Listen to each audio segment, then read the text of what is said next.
Welcome back to my YouTube channel. For those who haven't, hit that subscribe button and notifications to alert you of my new videos. Professional fighter with 23 wins, 4 losses, 1 draw, with 12 knockouts.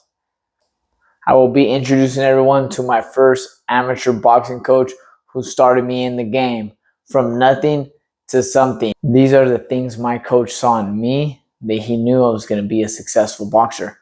For those that are patient enough, hang around to the end of the video to see some of the training I did leading up to my first amateur fight. I will explain the boxing circuit routine I did as an amateur fighter that took me from having no fights to having 75 fights thanks to Candelario Lopez. All right, I'm right here with Candelario Lopez. A lot of you know him as Candelario Lopez. Some of you know him as Candelario Lopez. This is my first amateur coach, my first boxing coach. Pretty much started me from nothing, taught me the fundamentals all the way through my whole amateur career. I hit national tournaments, every type of tournament in the nation I was going to, thanks to Candy and the San Jose PAL program. Candy, I just wanted to do this interview with you today. A lot of people that don't know you, what is your amateur background, record, and kind of your expertise as a coach? Okay. Sum it up. Well, as an amateur, I was a San Jose PAL boxer. I started when I was 15 years old. I put a nice little record of about 50-4. 15-4. Won the Northern California Golden Gloves in 1972. Took second in 1973, and then I hung up my amateur gloves and became a police officer. And now you run the San Jose PAL program.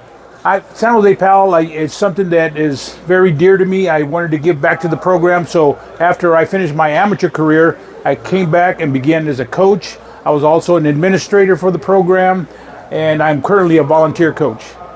Okay, Candy, and I started with San Jose PAL back in about 2005. My first fight with you was in 2006.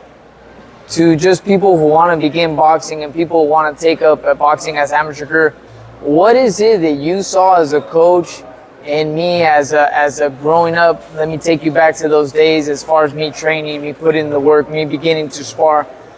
What is it you saw in me that wanted to make you invest your time in someone like me? Well, just like any person, if they have 3 things, they have heart, they have dedication, and above all, they have what's called coachability. Be able to understand what I'm telling them, follow the directions, and they will become a champion.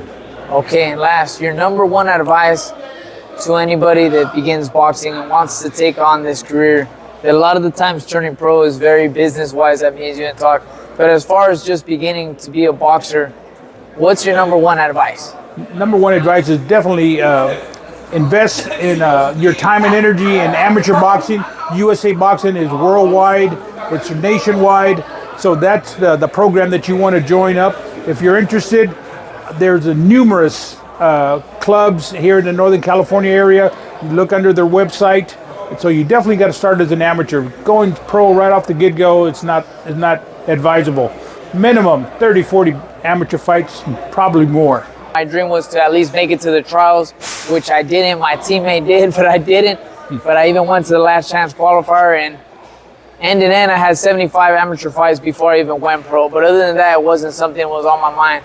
So just everyone out there, like Candy said, get as much amateur experience as you can, because once you go pro, you cannot go back. Correct.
As you guys saw, the training was intense. I would go to the boxing gym Monday, Tuesday, Wednesday, Thursday afternoon, and Saturday mornings were our sparring days.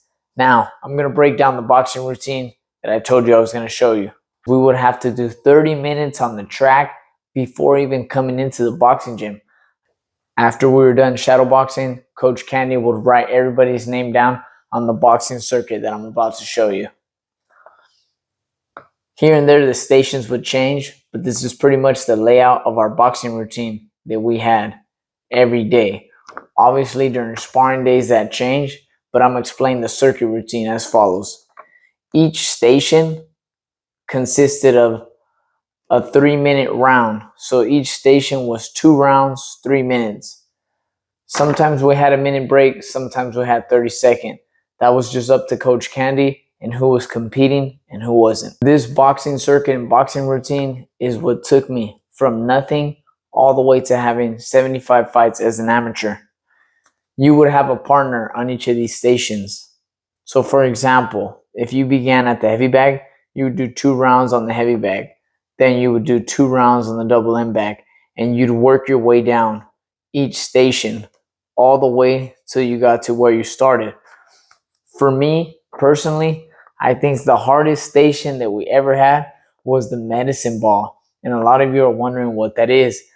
Since we had a partner, it's where your partner holds the medicine ball and is coming at you, pressuring you, moving away from you, and you're constantly having to throw punches and adapt to yourself like in a real fight. This was one of the most exhausting stations because of the mental peer pressure that each partner put on each other. Like I said, as an amateur, I was always in the gym 5 to 6 days a week. Obviously, San Jose Pal was open Monday through Thursday, along with Saturday mornings. But here and there, Coach Candy would open Friday mornings, and he'd let us all know. So whoever was able to make it would get an extra day of work. I knew that every day counted, so I was always working so hard. Hope you guys enjoyed the video. Don't forget to hit that subscribe button and notifications button to alert you of more videos. Thanks for watching.